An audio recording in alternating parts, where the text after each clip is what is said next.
بسم الله الرحمن الرحيم.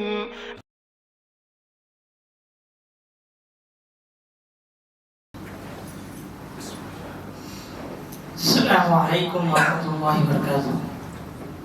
الحمد لله رب العالمين والصلاة والسلام على رسوله الأمين. أما بعد، فإن خير الحديث كتاب الله وخير الهدي هدي محمد صلى الله عليه وسلم، وشر الأمور محدثاتها وكل محدثة بدعة وكل بدعة ضلالة وكل ضلالة في النار. قال الله تعالى في القرآن المجيد وفي الفرقان الحميد: أعوذ بالله من الشيطان الرجيم، بسم الله الرحمن الرحيم. وآمنوا بما أنزلت مصدقا لما معكم ولا تكونوا أول كافر به ولا تشتروا بآياتي ثمنا قليلا وإياي فاتقون ولا تلبسوا الحق بالباطل وتكتموا الحق وأنتم تعلمون وأقيموا الصلاة وآتوا الزكاة واركعوا مع الراكعين.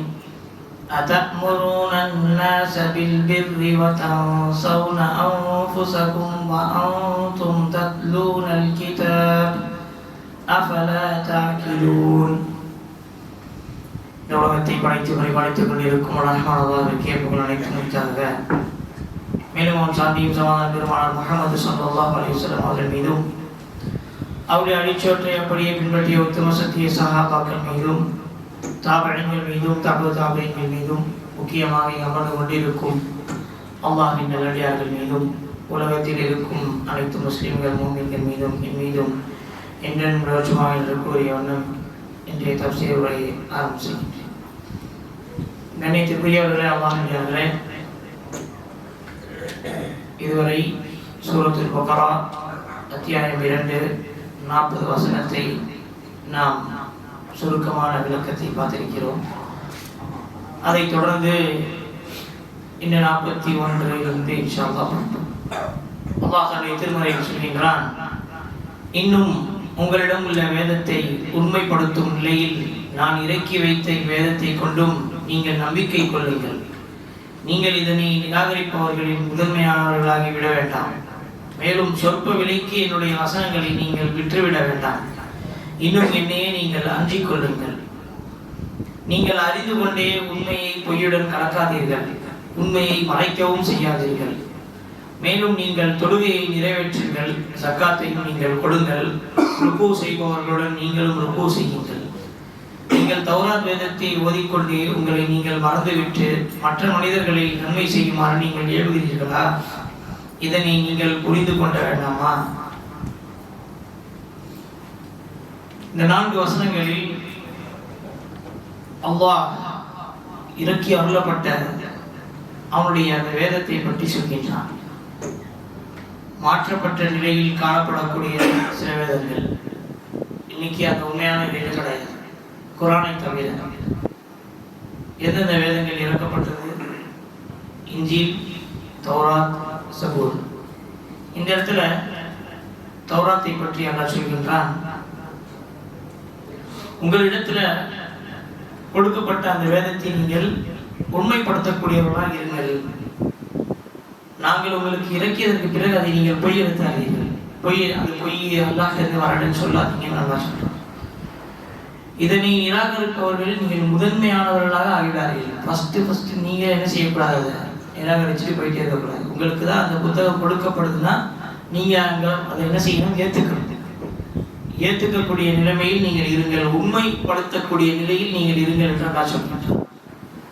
மேலும் அல்லாஹ்வை நீங்கள் அஞ்சுங்கள். இந்த வசனத்தை சில பொற்காசுகளாக விற்காதீர்கள் என்று அல்லா சொல்கின்றார். இந்த இடத்திலே அந்த சமுதாயம் அல்லாஹ் கொடுத்த அந்த புத்தகத்தை மதிக்கவும் இல்லை. அவர்கள் அதை ஓதுவதற்கும் முயற்சியும் செய்யவில்லை. அதை பின்பற்றுவதற்கும் முயற்சி செய்யவில்லை. அல்லாஹ் உண்மைப்படுத்த சொன்னால் அதையும் அவர்கள் செய்யவில்லை. மாறாக சில விலைக்கு அந்த வசனங்களை அவர்கள் விற்க ஆரம்பித்து விட்டார். எப்படி என்றால், அதில் சொல்லப்பட்ட சில நல்ல விஷயங்களை மக்களுக்கு ஏதாவது பயன்படுகிறதா, அதை அப்படியே சும்மா சொல்லாம வித்துட்டு காசு கொடுங்க, இந்த மாதிரி நிறைய பேர் வந்து அந்த காலத்தில் பண்ண ஆரம்பித்தாங்க. மேலும் உண்மையை பொய்யுடன் கலக்க ஆரம்பித்தார்கள்.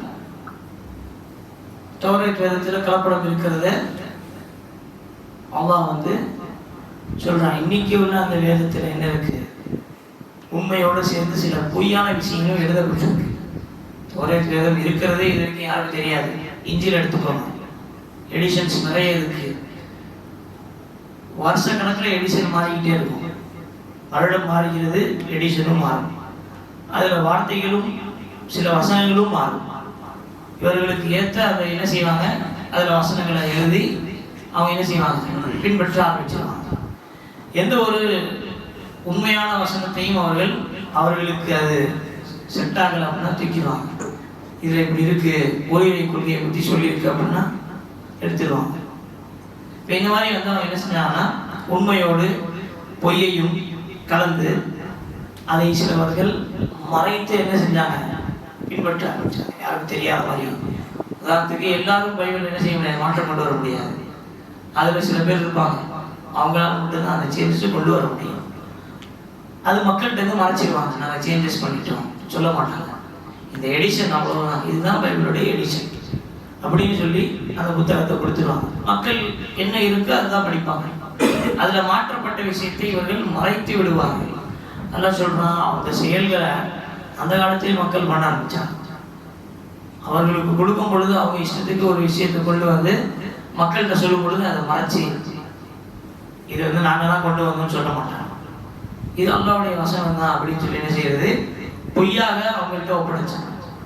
அதுதான் அல்லாஹ் சொல்றான், உண்மையில நீங்க பொய்யை கலக்காதீங்க, அதுக்கப்புறம் மறைச்சு நீங்க செய்யாதீங்க.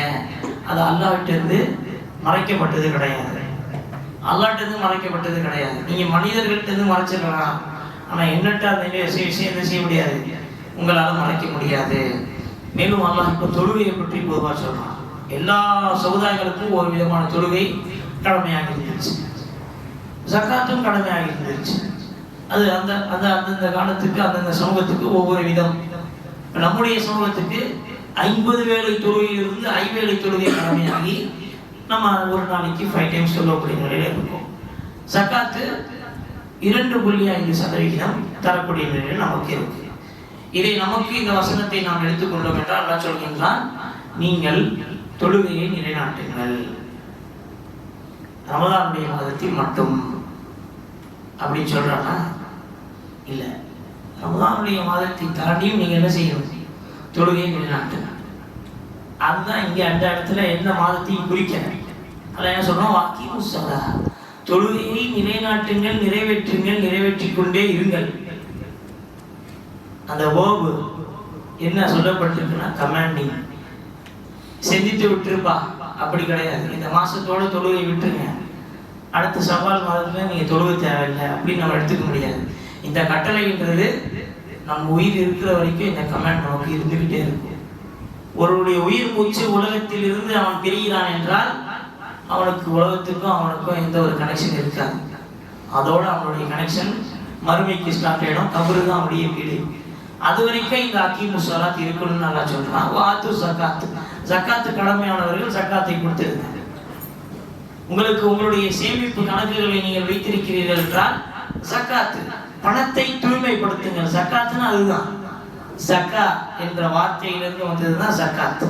ஜக்காத்துனா கிளீன்சிங், கிளீனிங்.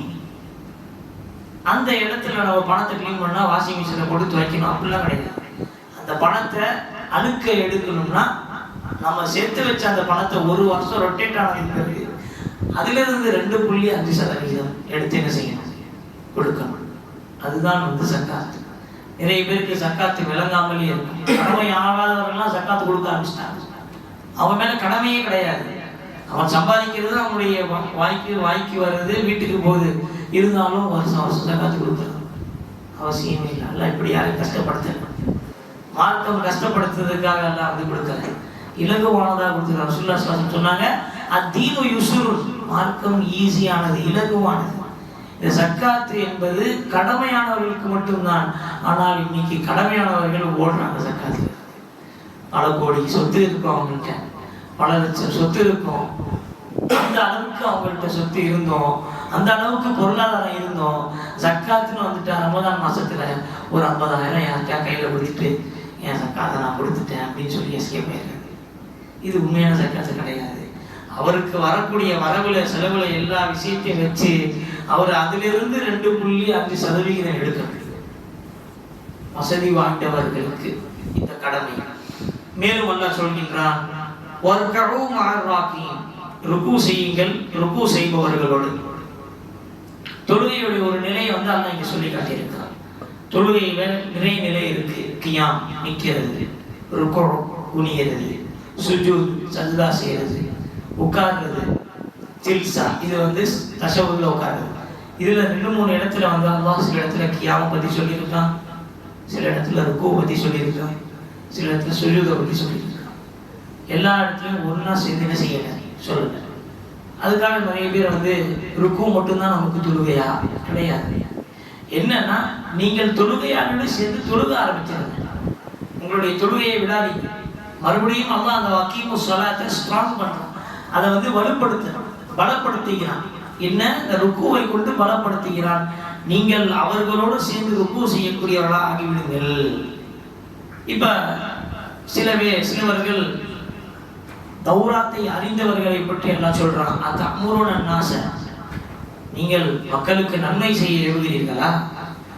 தன்சோன அன்புசக்கும், உங்களை நீங்களே மறந்து வைத்தீர்களா? மக்களுக்கு நன்மை செய்ய ஏவி யார் நன்மை செய்ய ஏவுனாங்களோ அவங்க அந்த நன்மையை செய்யறதுக்கு மறந்துட்டாங்க. அப்படிப்பட்டவர்களும் அந்த காலத்தில் வாழ்ந்தார்கள். அதுபோல் நீங்க ஆயிடாதீங்கன்னு சொல்றாங்க. நீங்களும் நன்மை செய்யுங்க, மற்றவர்களுக்கும் நன்மை செய்யறதுக்கு ஏவுங்க. நாளைக்கு உங்களை பார்த்து யாரும் கேள்வி கேட்கக்கூடாது. என்னடா இவன் எங்களுக்கு சொல்றானே, இவன்கிட்ட இருக்கா இந்த விஷயம் இருக்கா? 4 பேருக்கு நம்ம நன்மையை சொல்லணும்னா ரமதான் மாதத்துல ஷேர் ஹைர்னு சொல்லிட்டு வாட்ஸ்அப்ல ஒரு குரூப் ஆரம்பிச்சு எல்லா நொசுக்கு மெசேஜ் எல்லாத்தையும் போட்டு அனுப்புறது. ஆனா அவன் ஓதவே மாட்டான்.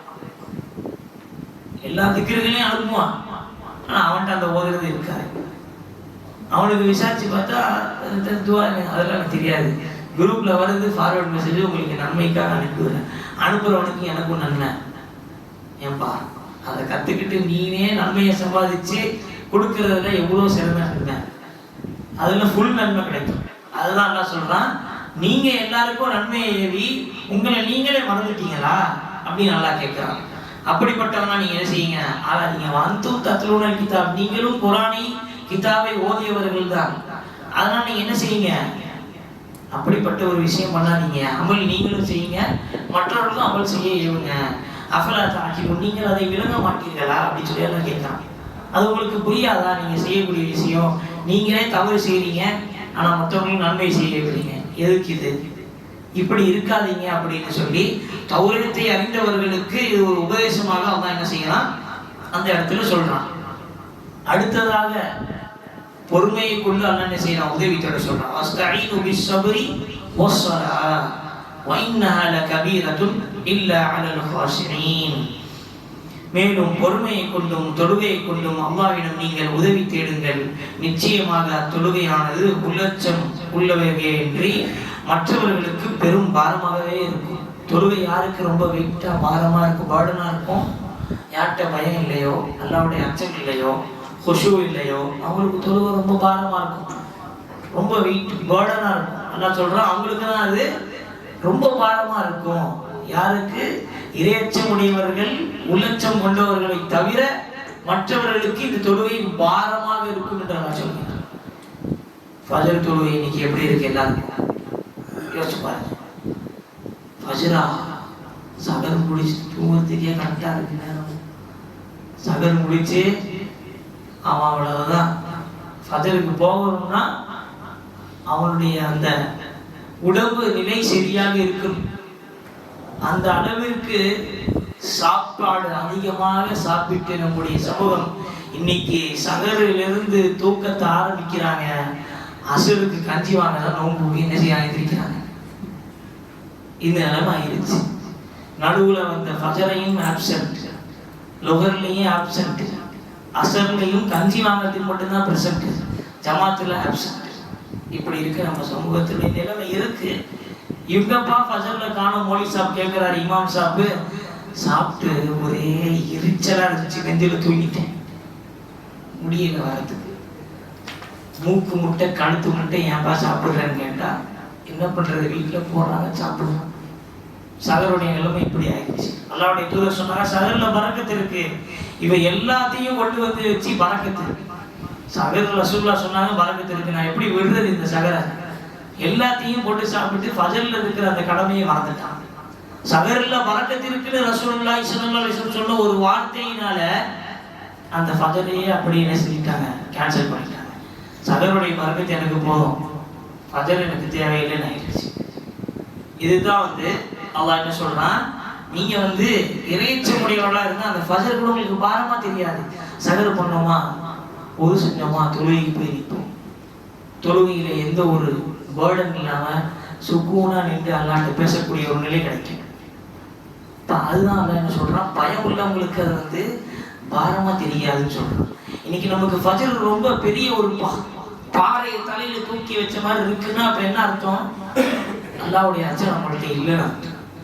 அல்லாஹ்வுடைய பயம் நம்மள்கிட்ட இல்லை, அர்த்தம் வேற எதுவுமே இல்லை. அல்லாஹ்வை பற்றி நாம் அச்சம் கொண்டிருந்தால், அல்லாஹ்வுக்கு நம்ம பயந்து இருந்தா அல்லாஹ் நான் அன்னைக்கு பதில் சொல்லணுமே, என்ன செய்யறது? அது நோன்பு மாசமாச்சே, இந்த நோன்பு மாசத்துல தொழுகணும்னா இன்னும் பெரிய பாவமே. இந்த நோன்பு மாசத்துல விடப்படுற ஒவ்வொரு விஷயத்திற்கும் பாவம் இருக்கு. எப்படிப்பட்ட பாவம்? பெரிய பாவமா கருதப்படும். ஒரு சின்ன பாவம் நீங்க செஞ்சாலும் அது பெரும்பாவமா கருதப்படும். அப்ப தொழுகை விடுறது அது மிகப்பெரிய பாவம். நார்மலான டேஸ்ட்லயே தொழுகை விடுறது ஒரு பாவம். ஆனால் ரமதானுடைய காலத்துல தொழுகை விடுறது மிகப்பெரிய பாவம். இந்த இடத்துல அல்லாஹ் சொல்றான், நீ பொறுமையை கொண்டும் தொழுகையை கொண்டும் என்னட்ட உதவி கேளு. அல்லாஹ்ட்ட உதவி கேளுங்க. நீங்க பொறுமையை கொண்டு உதவி கேளுங்க. உங்களுக்கு கஷ்டம் வருதா, உங்களுக்கு பிரச்சனை வருகிறதா, வாழ்க்கையில உங்களுக்கு வாழ்வாதாரத்தில் பிரச்சனை இருக்கிறதா, எல்லாவற்றையும் பொறுமையாக இருந்து தொழுகையில் அல்லாஹ்ட்ட துஆ கேளுங்க. அதுவும் இந்த நோன்பு மாதம் ஒரு சிறந்த ஒரு வாய்ப்பு. இந்த நேரத்துல நீங்க தொழுகையிலும் பொறுமையாக இருந்து அல்லாஹ்ட்ட துஆ கேட்டீங்கன்னா இன்ஷா அல்லாஹ் உங்களுடைய அந்த கஷ்டத்தை அல்லாஹ் என்ன செய்வான், நிச்சயமாக போக்குவதற்கு, முழுமையான ஒரு உத்தரவோடு போக்குவதற்கு என்ன செய்வான், முயற்சி செய்வான். ஏன்னா அல்லாஹ்வுடைய வாதம், அல்லாஹ் அந்த வாதத்தை செய்ய கண்டிப்பா செய்வான். அல்லாஹ்வே சொல்றான், வஸ்தஈனு உதவி தேடுங்கள் என்னிடத்திலே தொழுகை பொறுமையை கொண்டும். தொழுகை இந்த இடத்துல தொழுகைக்கு முதல்ல அல்லாஹ் பொறுமையை கொண்டு வரான். அப்ப மனுஷனுக்கு பொறுமை முக்கியம். வாழ்க்கையில கஷ்டம் நிறைய இருக்கும், எல்லாமே மனசுல யோசிப்பாங்க. அவன் கஷ்டம் அவனுக்கு தெரியும், இந்த கஷ்டம் நம்மை விட யாருக்கு தெரியும்? அல்லாஹ்வுக்கு தெரியும். அவனுக்கு சிறப்பாக தெரியும் நாம் என்ன கஷ்டப்படுகிறோம் என்று. அந்த சோதனையும் அவன் கொடுக்கிறான் நமக்கு. அவன் நாடாமல் அந்த சோதனை நமக்கு வர்றது கிடையாது. ஒரு கொசு கூட நைட்டு தூங்கும்போது நம்மளுக்கு கடிக்குதுன்னா அதோடைய ரிஸ்க் நம்ம உடம்புல இருக்கு, அது கடிச்சிட்டு போயிருது. அதுவும் அல்லாஹ்வுடைய நாட்டம் தான். அல்லாஹ்வுடைய நாட்டம் இல்லாம அந்த கொசு கூட நம்ம என்ன செய்யக்கூடாது அன்றது கிடையாது. அப்ப யோசிச்சு பாருங்க, எவ்வளவு பெரிய விஷயத்த இன்னைக்கு நம்ம பாரமா எடுத்து அந்த தொழுகையை அல்லாஹ் சொல்றான், வைன்னஹா கபீரத்துன். அந்த தொழுகை யார் மீது பாரமாக இருக்கும்? இல்லா அலல் காஷிமீன். இதை நம்ம மனதில் வச்சுக்கணும். இந்த விஷயத்தை நம்ம மனதில் வச்சு தொழுகையை பாரமா நினைச்சு தொழுவக்கூடாது. கடமை. எப்படி காலையில ஆபீஸ்ல பயோமெட்ரிக் கையை வேற விளக்கிறது ஒரு கடமையா நினைச்சு கரெக்டா டைமுக்கு டான்னு மெட்ரிக்ல கை வைக்கிறீங்களோ, அது மாதிரி ஃபஜர்ல டான் கரெக்டா டைம்ல நிக்கிறது ஒரு கடமை. எப்படி லேட் ஆச்சுன்னா சேலரி கட் ஆயிடுன்னு பயமா இருக்குதோ, அது மாதிரி தொழுகை கட் ஆச்சுன்னா நரகத்துல போட்டு வருத்துக்குவாங்கன்னு பயம் இருக்கும். இந்த பயம் இருக்கணும். ஆபீஸ்ல உலகத்துல இருக்கக்கூடிய ஒரு சாதாரண பணம், அந்த பணத்தால் நீங்கள் சம்பாதிக்கக்கூடிய அந்த சம்பாதியத்தில் உங்கள் உலக வாழ்க்கை ஓடுகிறது. இவ்வளவு விஷயங்களுக்கும் உங்களுடைய வாழ்க்கை உயிர் மூச்சு ஓடிக்கொண்டிருக்கிறது என்றால் அதுக்கு காரணம் அல்லாஹ். அந்த மூச்சு அவன் இப்படி பிடிச்சா நின்றும், முடிஞ்சிச்சு, விட்டா ஓடும். அப்படிப்பட்ட நிலையில் அல்லாஹ் சக்தி வாய்ந்தவன். அப்ப நம்ம இந்த உலகத்துல மூச்சு வாங்க வாங்க யாருக்காக உழைக்கணும் சொல்லுங்க. அதுதான் அல்லாஹ் சொல்றான், இறையச்சம் உடையவர்களுக்கு இந்த தொழுகை பாரமாக இருக்காது. தொழுகையை தயவு செய்து ரமதான் அல்லாத மாதத்திலும் நீங்க தொழுவுங்க. ரமதானுக்காக இந்த நிர்வாகம் உங்களுக்கு இந்த தொழுகை ஏற்பாடு, இந்த தஃப்சீருடைய ஏற்பாடு ரமதான மட்டும்தான் இருக்கும்.